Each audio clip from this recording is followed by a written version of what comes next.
So I will be on this camera.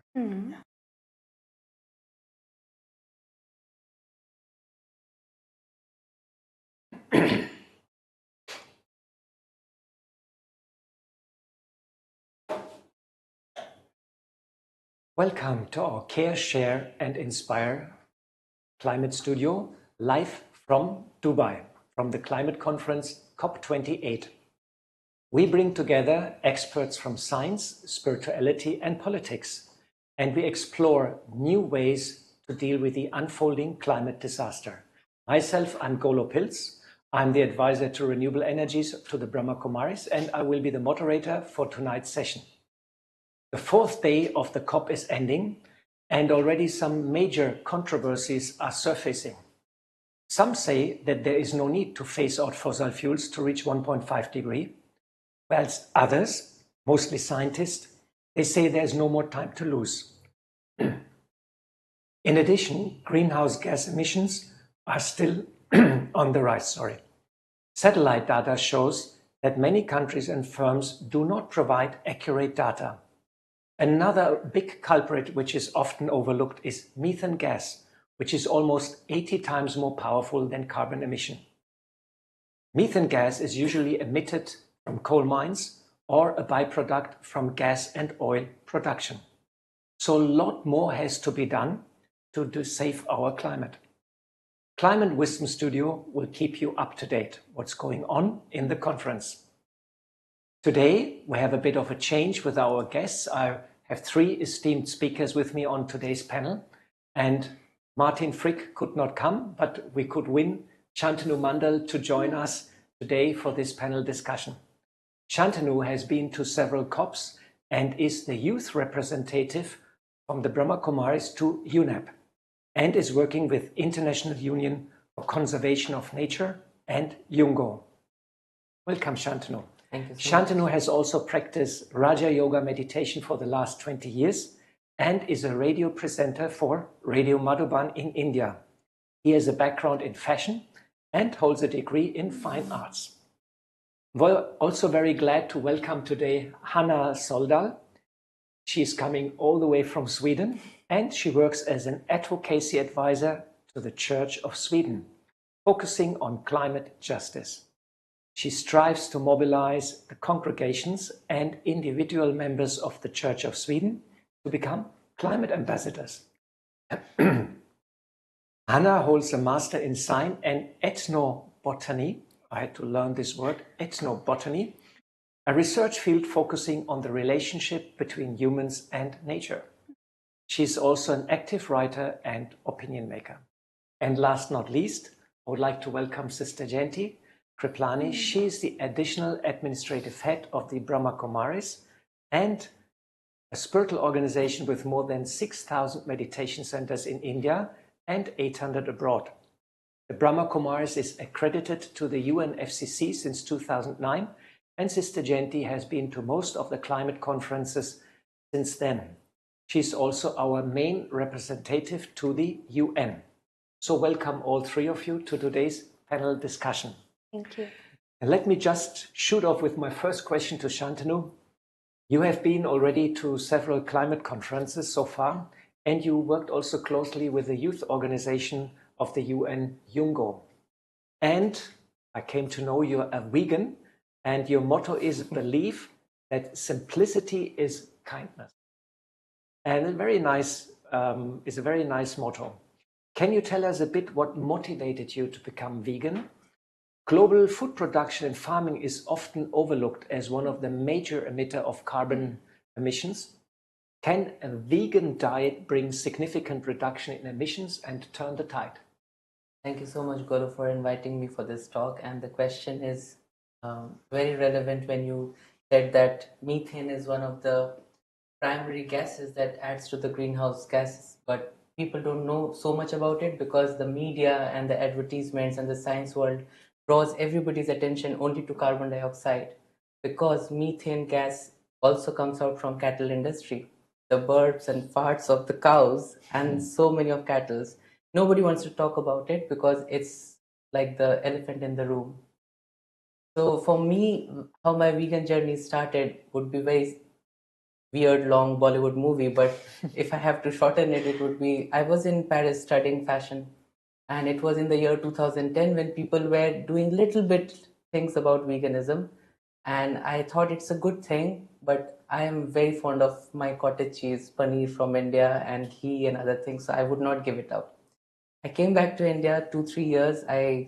Was working in the fashion field, and one Diwali, the festival of lights, um, I was in Mount Abu, our spiritual headquarters of the Brahma Kumaris, and there's a fellow meditation practitioner, Manfred, who is a vegan, and he gave me a coconut drink to taste, and I said, "It's very delicious.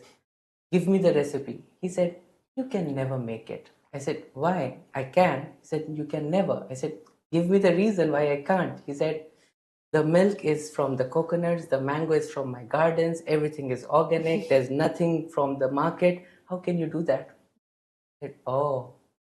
Then I said, "Are you a vegan that you make your own milk?" He said, "Yes." I said, "Oh, I wanted to become vegan, but it's very difficult." He just looked at me and said, "Shantanu, it's just a thought away." And that sentence kind of, like how in the fantasy movies, when there are powers going on, you see the waves coming in. I felt like something got in me, and I was like, oh, just a thought away. So that day, I still remember the day, 5th of November, I decided, let me try today.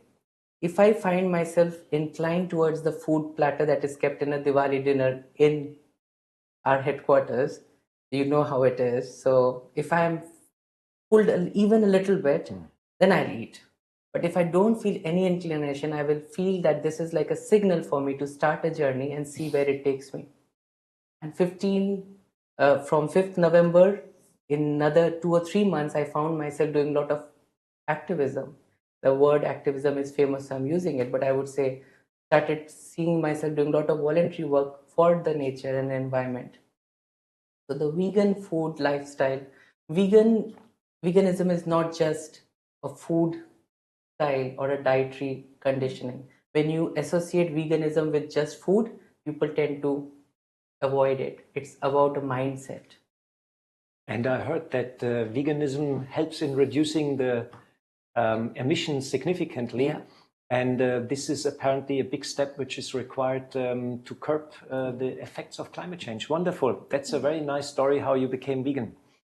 Anna, this is one of your first, this is basically the first climate conference you are entering from the inside. And there are almost 80,000 people, I heard. And we're meeting in this huge expo city, and hundreds of programs are taking place every day, and maybe 50 parallel. And it's not easy to navigate such an event, and sometimes one even feels bewildered. What's your personal motivation? What brings you to the COP? And how is it related to your work you're doing in Sweden? Well, that's a big question, I think, what brings me here. I mean, if you think about it very rationally, I'm here due to my work for ACT Church of Sweden, the aid organization of Church of Sweden, where I work focusing on climate justice and advocating for that. So that's something that I can do here, of course, as well, but in an even bigger scale, and also meet new new friends and the connections who strive for the same thing, like Shantanu and yourself. But if I'm going to myself, like how could I then end up here? I think that I've always had this urge in me to do something for our earth, for the environment. From when I was a child, like when I saw these little worms on the road, I tried to lift them to the other side so they wouldn't be run over. Or I think I was quite young when I realized, like, why aren't we in Sweden having white Christmases anymore? Because nowadays some years we do, some years we don't, but at least I remember it as when I was a child that they were always white, and if I can do something, I'd love to be part of that. So that's why I'm here, I would say. And are you finding it easy at the COP to navigate and meet people in all this hustle and bustle? Well, so far, I think I've been very lucky with very nice meetings. You know, even just on the metro, someone sitting next to you, seeing your badge and asking, "Oh, where are you from?" I think people are very open-minded. And where I mostly hang out in the pavilions, in the side events, there's a lot of civil society representatives, so it's a great place to meet. Yes. And make contacts. Yes. And sort of beautiful exchange of ideas and concepts. And also in the faith pavilion, I mean, which is new to this COP. I think I found so many interesting. Yeah, wonderful. I've also seen it. It's a wonderful space, and I heard it's quite busy every day. Lots of programs are going on from the faith communities. That's nice. That's a great motivation. Sister Genti, climate change is accelerating, and in many places of the world, people do suffer from drought, heat waves, or floods. I know that the Brahma Kumaris, especially in India, has a good capacity, a lot of people, many centers, and we're helping in cases of emergencies. I remember there was an earthquake and we immediately responded, and we sent water, food, blankets, and so on. But however, we have certain limitations, what we can do as a spiritual organization. From a spiritual perspective, what's the reason for the suffering of individuals and also on collective level? And is there a spiritual practice to deal with such tragic situations? It is a very difficult situation. And what I'm seeing is that the world goes through many different cycles. And I'd like to share a concept that is probably quite novel for many people. But just as we have the seasons, we have spring and summer and autumn and winter, or we have the cycle of the day and night, in the same way, the world also historically goes through many different cycles. And there's a period in which there's beauty and truth, and that gradually reduces. And then there's a period in which it's like Pandora's box opens up, and there's all the ills of the world that pop up. And then there's a time when there's darkness. And in that darkness, there's a huge amount of suffering for everyone. And I think that according to this understanding, it makes sense to me that, yes, everything in nature goes through a cyclical process. And so historically also we go through this. And the period we're now passing through is a period which is a very dark age. And so it's not just one group of people that's suffering, but if I stand back as a detached observer, then I see the picture of the planet. And maybe in some places it's inner pain and sorrow. On another level, it's external pain and sorrow, but the whole world is actually suffering hugely, individually as well as whole communities and the human family as such.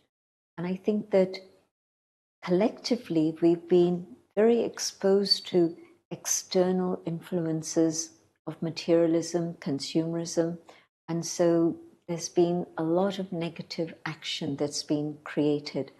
And they say, as you sow, so shall you reap. And so we've, all of us together, have done so much exploitation of nature, for example, so much violence against nature, that nature is now reacting. And so in some cases, maybe there's drought. In another case, there's floods. A place where I've lived most of my life is the UK. And we never had any natural disasters as such. But over the last several years, there's always flooding going on. And so this is the case everywhere. In some form or another, they're suffering.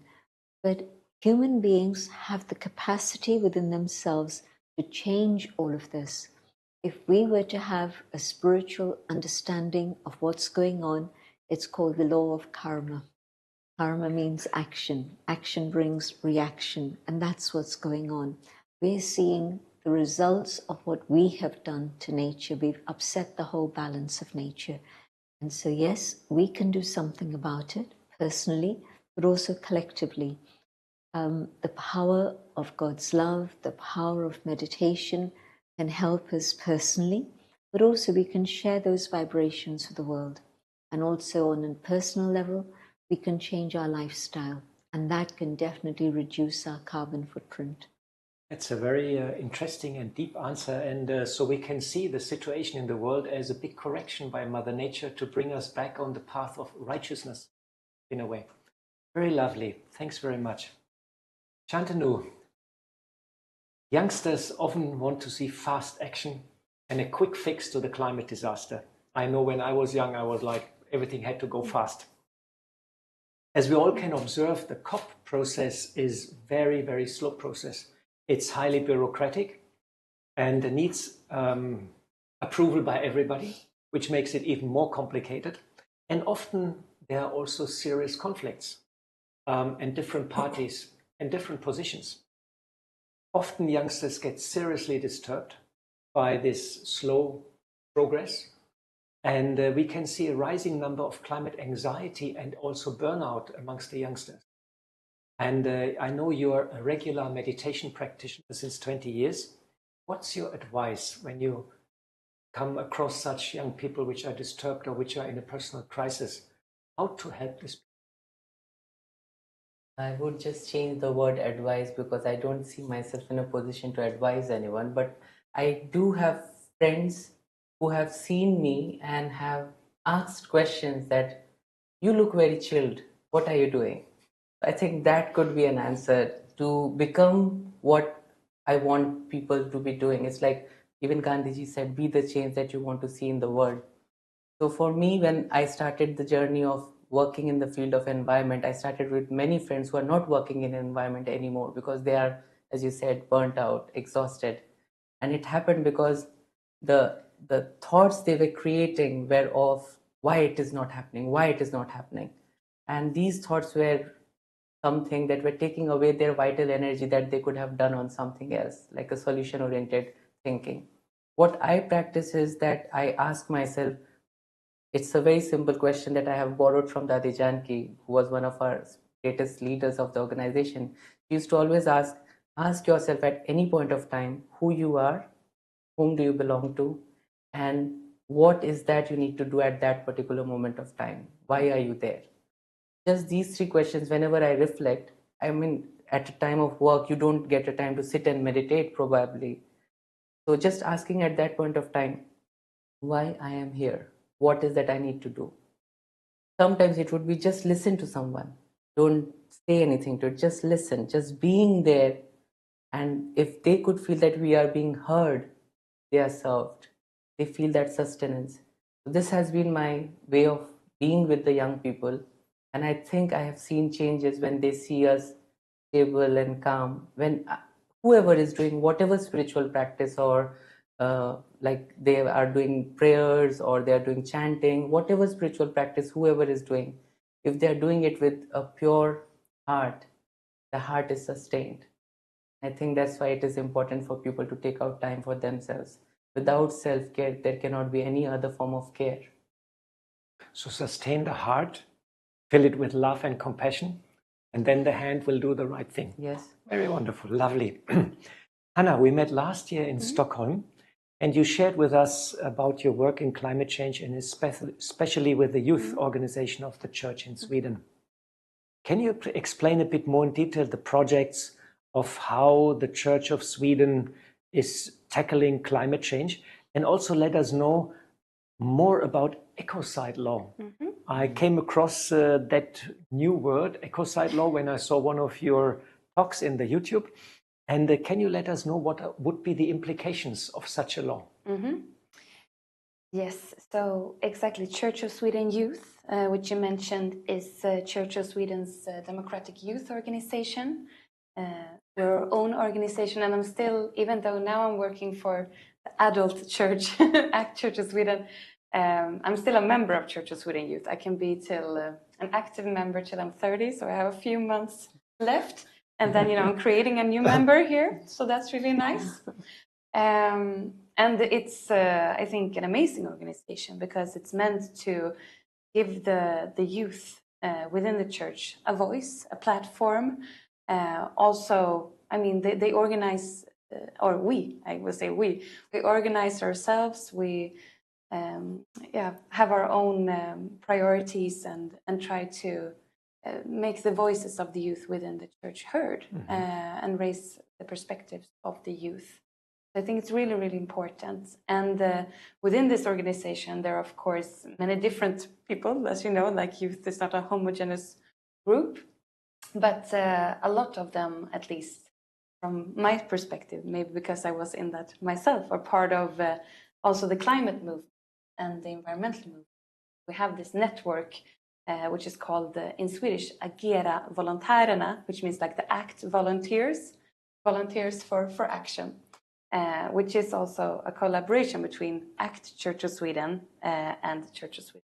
So you get both this vivid youth movement and an open door into this international worldwide And church. how comes the ecocide law into the picture now? Yeah, I speak too much. So ecocide, we decided on our yearly democratic meeting to stand behind the demands of making ecocide an international crime. And ecocide, you can almost hear it in the word. It's like murder of nature.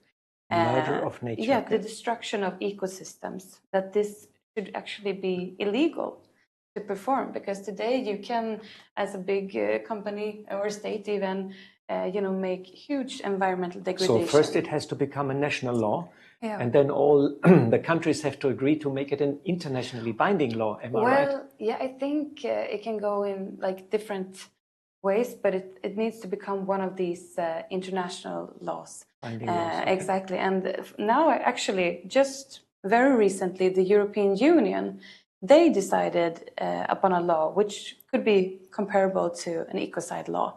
So things are happening. There's a lot of people lobbying for this. Yeah, I know there are quite a lot of people who are experts in international law here, and they're watching very closely. I'm not, but I think this is important. Okay, that's very interesting to make a binding international law to make the murder of nature punishable. That's quite interesting. Shantanu, at present the outlook of the world is a little bit grim, and King Charles has told world leaders we're triggering feedback loops in the climate system that will cause irreversible disaster. The crisis is also a chance for humanity to wake up. It's a wake-up call also for transformation.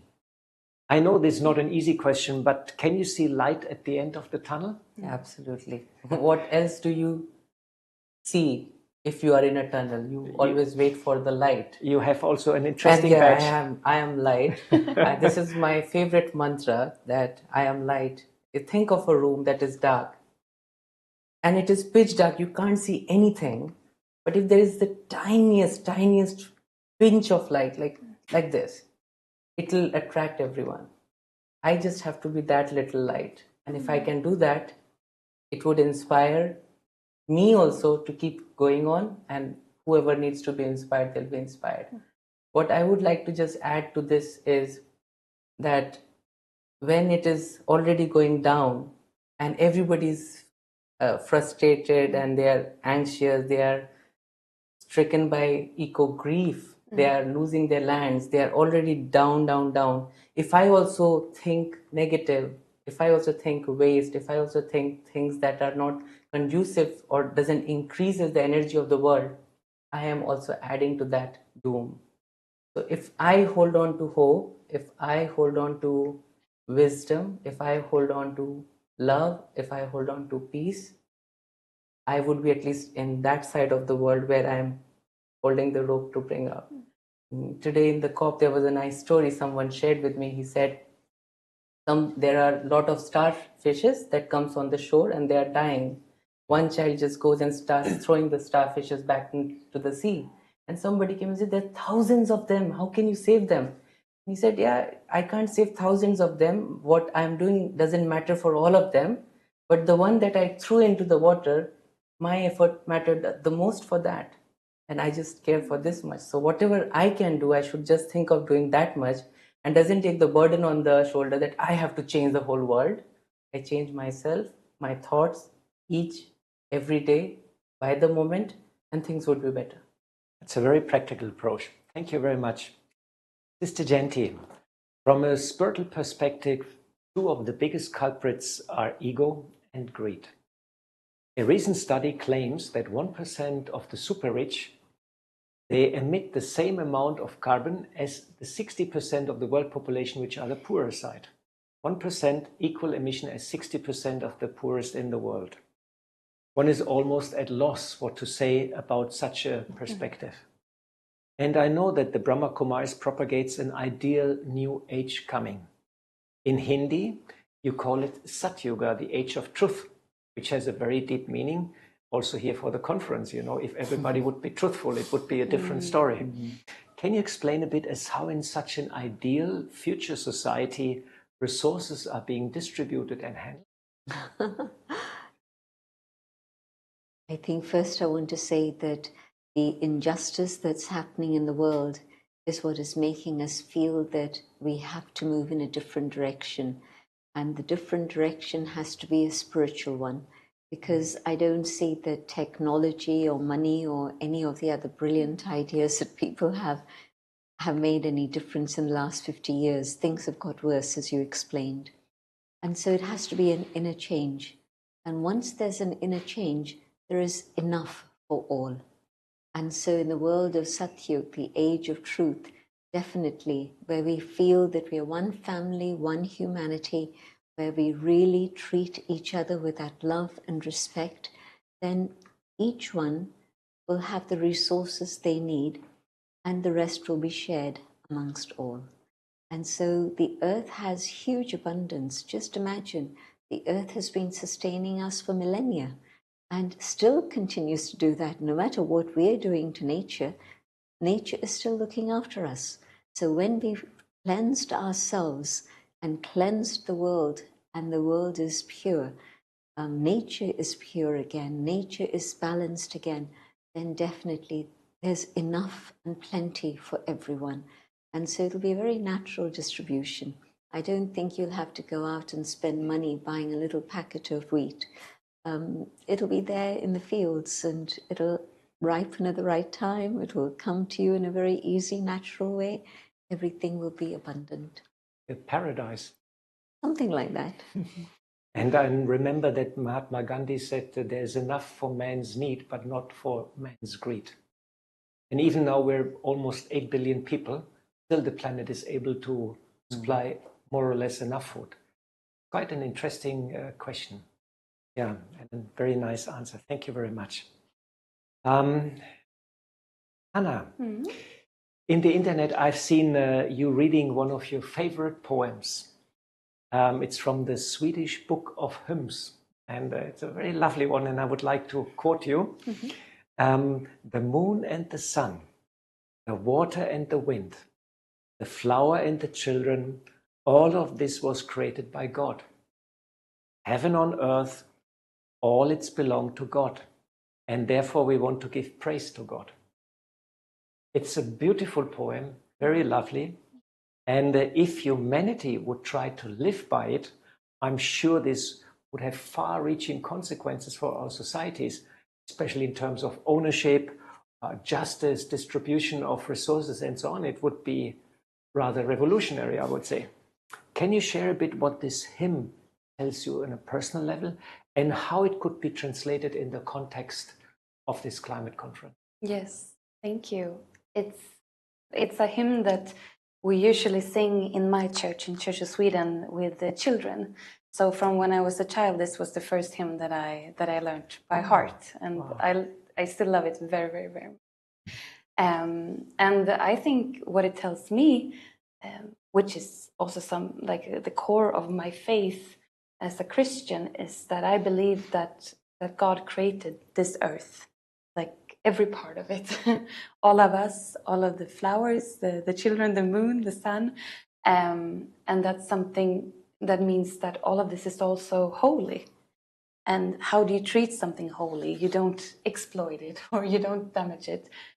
You treat it as the most, valuable thing that you would ever have, something that you cherish, that you want to give to the next generation.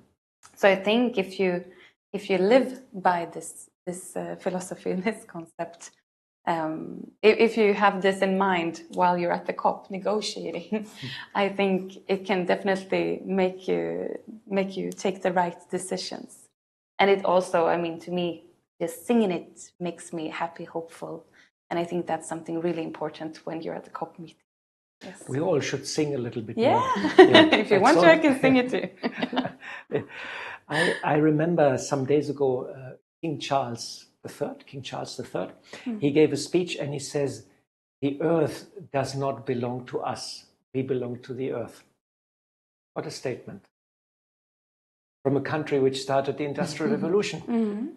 And was at a certain time, they said the British Raj never ended, the British kingdom never ended. You know, never goes down in British the sun Raj. never sets. You know, and now the king says the earth does not even belong to the British monarchy. It's very interesting.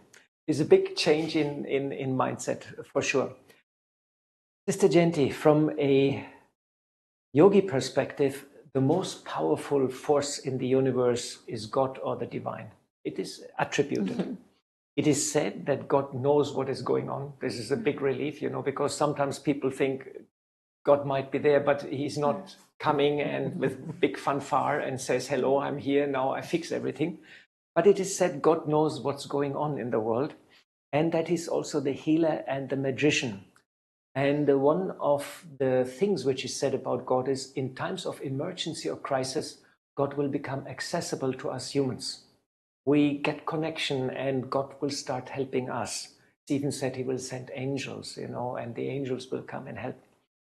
Is this global crisis which is unfolding in front of our eyes, is this the time God becomes accessible to us?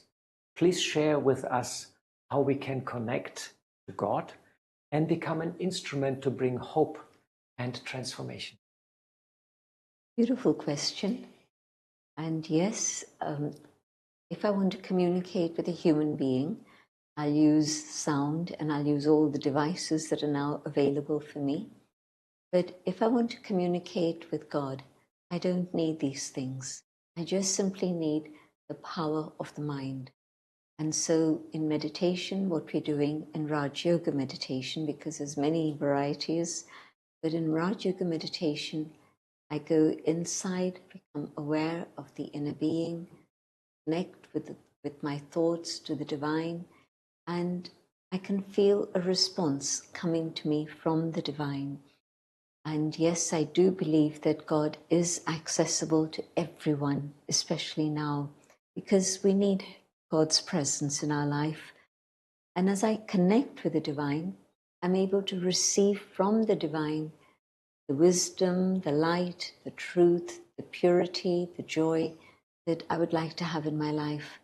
And so that response that comes to me through connection is something that gives me further faith and courage that yes, there is a being out there who is listening and who is also responding. And if I continue with this practice, I know that I'm going through many changes in a positive direction. But that's available to everyone. Everyone can make that contact, make that connection, and experience God's magic. You spoke about the magician. Well, I think that definitely God is the magician, God is the healer, and God's intervention in human affairs is actually to change our mindset, where our mindset and our awareness was totally material, physical, limited. Now, when I start connecting, then God is able to touch my intellect and change my consciousness so that I now begin to follow my conscience. Up until now, even when we've understood that what we're doing is wrong, we'll still go and do it. It happens all the time for everyone. But today, if I begin to meditate, I'm opening myself up to God's light and love. And as that touches my intellect, I begin to change. I begin to see what is wisdom and truth and what I need to do. Like Shantanu said, what do I need to do today? I'm not just asking myself, I'm also asking the divine, and I will be guided. And so I believe that God doesn't come with a magic wand and say, okay, here I am, as you said. Wouldn't be bad. Well, there are so many magicians that people would get confused. Who's this new one? And of course, most magicians aren't for real. They don't really know what magic is. But God's magic is to change our awareness. And when I change in my thinking, my perception, my understanding, then I can change my life. And yes, that's going to influence everyone around me. So the magic that God does is to change us one at a time. Not even en masse, but each one individually, because each one is the child of that supreme parent. And so God's concern is to uplift every single one. So that's the magic, that God touches the intellect, and the intellect touches the heart. We are able to change, and then the hands do the right thing, what they're supposed to do. We act in the right way.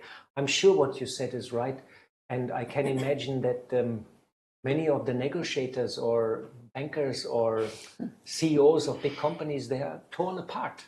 On one side, they know for future generations we should not do this, but on the other side, the pressure to have more profit or to bring the company in a good position or to bring that country in a favorable position is so high that they sometimes or quite often act against actually their heart or what they understand.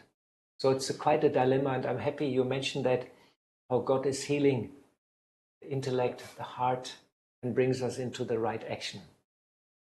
How wonderful. We're coming to our last round of questions, and Shantanu, please share in one word your good wish for the COP. What should happen in the COP that it is successful? And share one good word, one good wish also for the whole world. One word for COP should be more people trust each other. Trust. And one hope or one good wish for the world would be, what is love without respect? Add respect in life. We say we love the world, love earth, love nature, but what is that without respect? So let's add respect. Respect, very good.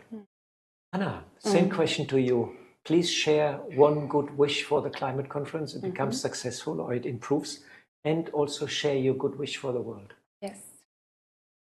Oh, it's so hard to choose. But I think one of the most important things about meetings like this is that the groups affected by the climate crisis are also involved in the process. The local communities, women, indigenous groups, So youth. Inclusion? Inclusion, yes. Equity, yes. I think that's so important. We often say that there's no climate justice without gender justice, and in that you include the Brahma Kumaris. I can give you a good example. Brahma Kumaris is administrated by women. Yeah. Well, that's a role model for COP then. Yes. We men are in the second row. So include and good wish for the world. Well, my good wish is that we can actually maybe slow down a bit. I think we've talked a bit about that as well, and see what is surrounding us. What is it that we want to take care of and bring forward to the future? Maybe reflection. Yeah, reflection. Reflect on your fellow human beings being next to you on the metro, or the flower on the table, that it's not just me rushing through this life. We're doing it together. Wonderful. And you need to act upon that. Sister Jayanti, your good wish for the climate conference to become successful, what should be happening? And also your good wish for the world. I wish that the delegates would take off their hats and be human and experience that we're all one human family. I think the negotiations would go in a very different direction then. One family. And the world, my good wish for the world is that there should be harmony. Yeah. There's a lot of disharmonious events right now happening, and harmony and peace definitely is needed for the planet.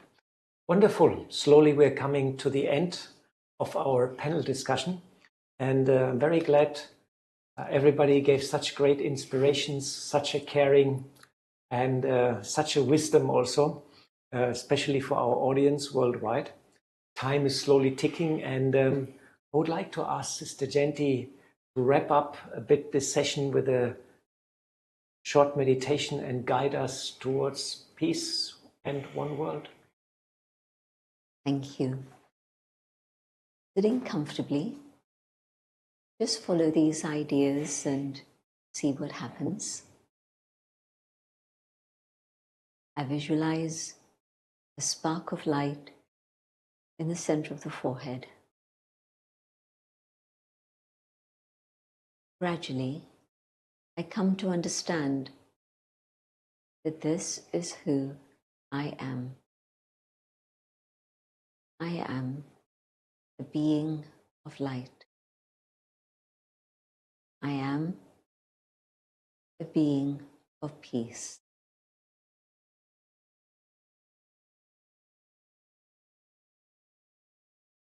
And my heart is open.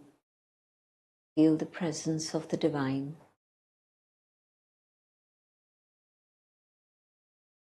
And I focus on the light of the Supreme. I, without a physical form,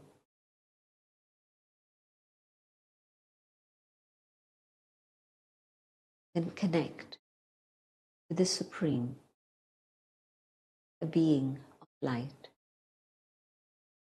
Within that Supreme Being, God, is the ocean.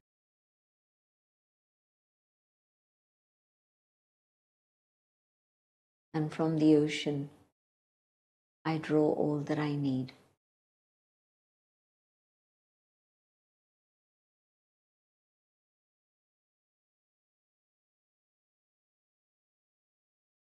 And the qualities of the ocean reach out to every human soul. Love, truth, joy,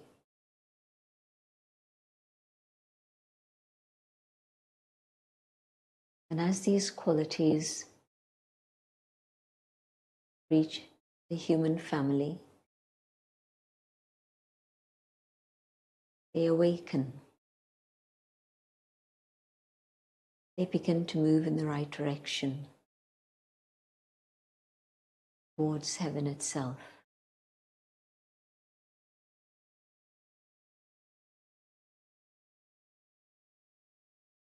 And I can feel the soul being transformed.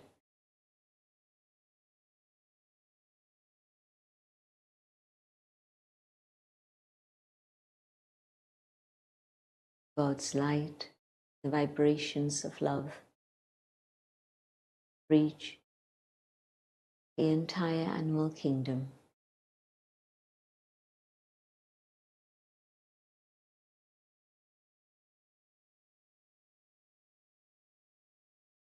The planet and all within the planet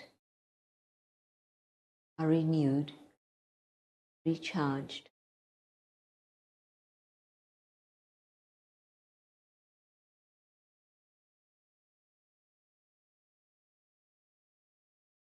and all together we prepare for a better world.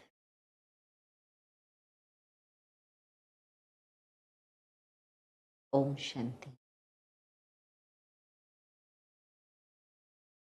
Sister, for this lovely meditation. And I'm sure everybody felt how the atmosphere changed, and hopefully the love of God, the compassion of God reaches out also to all the delegates which are trying to find solutions for the emerging climate catastrophe which is happening all around the world right now. Thanks very much, Anna. Thanks very much, Shantanu. Thanks very much, Sister Genti, for coming and sharing your insights. This panel time was a bit short, but that it is. We have only 45 minutes all in all. And I like to mention also our patrons and sponsors, the Brahma Kumaris, the Kalptaru Tree Plantation Project, Brahma Kumaris Environment Initiative, Yogis for Future, Radio Madhuban, and India Care Trust. Thanks very much to our sponsors. And I should not forget to give special thanks to the Raja Yoga Center here in Dubai, all the helping hands which made this live studio possible behind the camera, but also catering and so on. A lot of preparation has gone into this studio. Thank you very much for your help. And please join us tomorrow for another session. At the same time, for another interesting Care, Share and Inspire Wisdom panel discussion live from Dubai. Tomorrow, Sister Sonia from Copenhagen, she will be our moderator, and we'll have very interesting guests, very inspiring guests. And for details, please look at our webpage, www.echo.brahmakumaris.org. And last not least, thanks very much to you, our audience, which stayed all the time with us. Thanks very much, and good night from Dubai.